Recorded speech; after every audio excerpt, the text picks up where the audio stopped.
This is a fight that we've been wanting for a while.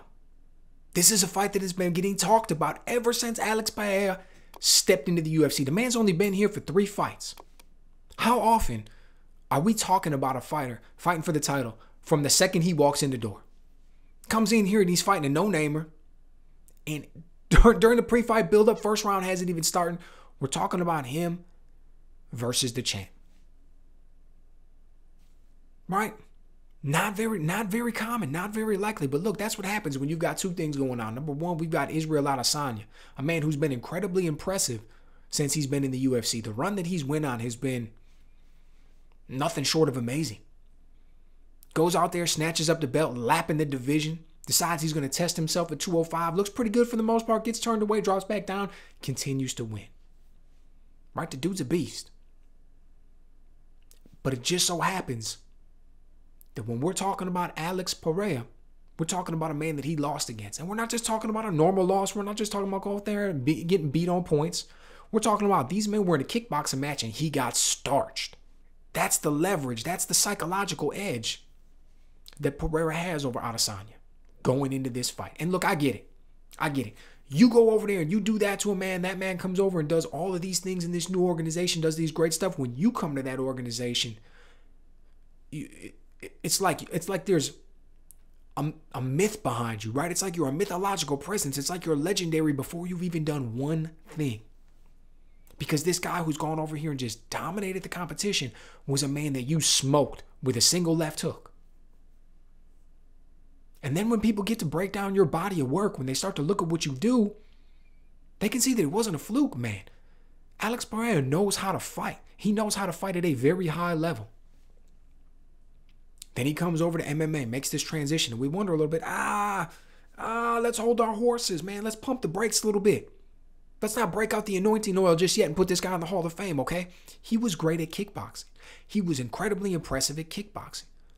He was doing so good. Now, I think this is a little bit of an exaggeration, but he was doing so good at kickboxing that I heard Joe Rogan say he's the most impressive kickboxer he's seen. Look, whatever. I'm not going to correct Joe Rogan, man. The dude's got an incredible amount. He's got a fight library in his head. But he's not the most incredible kickboxer that I've seen, right? Nevertheless, the man does great work. Love the way he throws his punches. Very slick, very easy, super smooth the way he gets them out there. He throws them from slightly different angles because of the way he holds his hands. All great stuff. But what's he going to look like when he comes over to MMA? Right? Because MMA is a different sport. Mixed martial arts. That's not kickboxing. Kickboxing is just an aspect of mixed martial arts. So we got to see how he's going to do. Does awesome. Now, I'll be the first to admit 3 fights in, you're getting a title shot. It's all because of the history. It's not because you've earned it since you've been here. But the reason that we're not getting a lot of pushback is because, 1, everybody wants to see it. Everybody knows what happened when Izzy fought this dude last time. So everybody wants to see it. And everybody also realizes that there really isn't a legitimate contender at 185 pounds. Why is that? It's because Izzy smoked them all. Dude, he's laying everybody out. He's lapping the division. He's beating guys more than once. People are figuring out other things to do with their time, man, because Adesanya is such a beast. They feel discouraged. They don't even want to go in there and give him another shot. So up steps this guy. And look, I got to imagine Alex Pereira is incredibly confident going into this fight. Every time he goes out there, he just puts it on dudes. But again, we're going to stop a little bit. That may be the talking point. That may be what everybody says. But let's think about this a little bit. He lost in kickboxing fights. And when we look back at his UFC fight, just his second fight in, man, Bruno Silva gave him some rough times. Bruno Silva was able to see some success against him. And when we look at the kickboxing fights and we look at the fight with Silva, we see similarities. We can see how guys are able to have success against Pereira. So the only question becomes, is Adesanya going to be able to implement some of those same tactics, or at least put his own version on them, to be able to see enough success to win this fight? Because if we're talking about it from Pereira's standpoint, we know exactly what he wants to do. He wants to go out there and wants to get the knockout. He's got a nasty left hook. Look, he can jump in with it. That's how we starched Adesanya in the past. He can counter with it. He throws it as a counter so smooth and so beautiful. Now, look, a lot of times that's aided by the fact that he's very big, very, very tall, rangy for the division. So guys are coming in behind jabs. Guys are coming in behind right hands.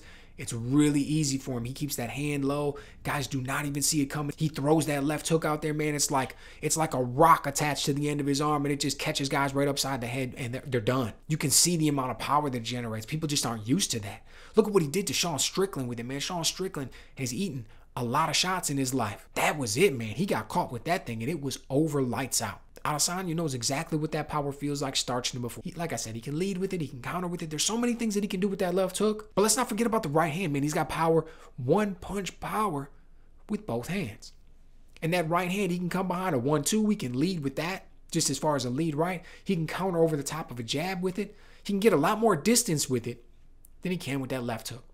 So he's very dangerous with his hands. Both hands have power. Both hands he's able to deliver, like I said, from slight little angles that make it difficult to see, very smooth, just deadly all around. When he's on the outside, he likes to use his kicks. He can go up high with them. He goes to the body with them. Here's what I'll say about the kicks. Does he use them a lot? Yeah. Are they there? Yeah. They land with power. They're hard. Even when you block them, it sounds like your baseball bats hitting the guy's forearm. But they're a little bit telegraphed. They're not the quickest. Nobody's going to mistake this dude for Stephen Thompson. Nobody's thinking that this is Wonder Boy out there shooting those kicks around. So they're good. They have a place. He uses them really to keep a guy busy when he's at range. He really wants to use his hands. But if you're too far away to use the hands, he's going to get his kicks working. He's going to keep you busy. He's not going to allow you to set up your offense. Really what he wants to do is keep his man in front of him. When he can keep his guy in front of him, wherever you happen to be, man, you're done. If you're not using lateral movement, if you're not working angles, if you're not being elusive, incredibly hard to hit, Pereira's going to get those shots off. All right, so what did we see when he had trouble in the kickboxing matches and lost? What did we see from Silva when he was giving him trouble at times, even though he was able to beat Silva? How were those guys able to see some success? They didn't allow Pereira to set his game up. Pereira, like I said, he wants to keep his man in front of him. He wants to control the distance. He wants to control the timing. He's got this type of power that it'll make guys wait. It'll make guys unsure of themselves.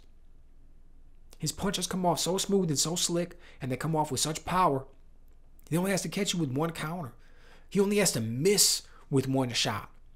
And you start to second guess things a little bit. You start to worry. You're like, man, if I shoot that jab and I would have got caught by that counter, it'd be lights out. If I throw this right hand and he happens to step out of the way and all of a sudden he catches me with his own, man, it's gonna be trouble. So guys start to shut their offense down. Guys start to be second guess what they're gonna do. They start to question themselves a little bit, and it all lines up where they're right in front of him. And then once they're right in front of him, man, he just starts teeing off. He gets his kicks going. He backs him up. He starts landing those hard shots. When they feel the pressure coming and they get a little bit anxious, and then they try to come forward with their offense, he catches them with that hook. And that's not the way those dudes fought. Those dudes actually backed Pereira up. Those dudes acted first, because if you beat him to the punch and you act first, that puts him on the defensive. He's not able to get his things going. If you back him up, you make him fight off the back foot. Make sure that he's not able to get those shots off. If he wants to throw every shot with bad intentions, if he wants to throw every shot hard, then what you have to focus on is making those shots miss. Because when you make him miss, he misses big. He overshoots on a lot of his shots. If you make him miss, he gets off balance. That leaves countering opportunities available for you. He seemed to slow down at certain little points here and there, which makes me wonder, should this fight go to the 4th and the 5th round? How's he going to look? How's he going to look in the 4th and 5th round when we know that Adesanya is still going strong? Right? Because here's the thing about Adesanya. He's elusive. He's difficult. He's hard to find.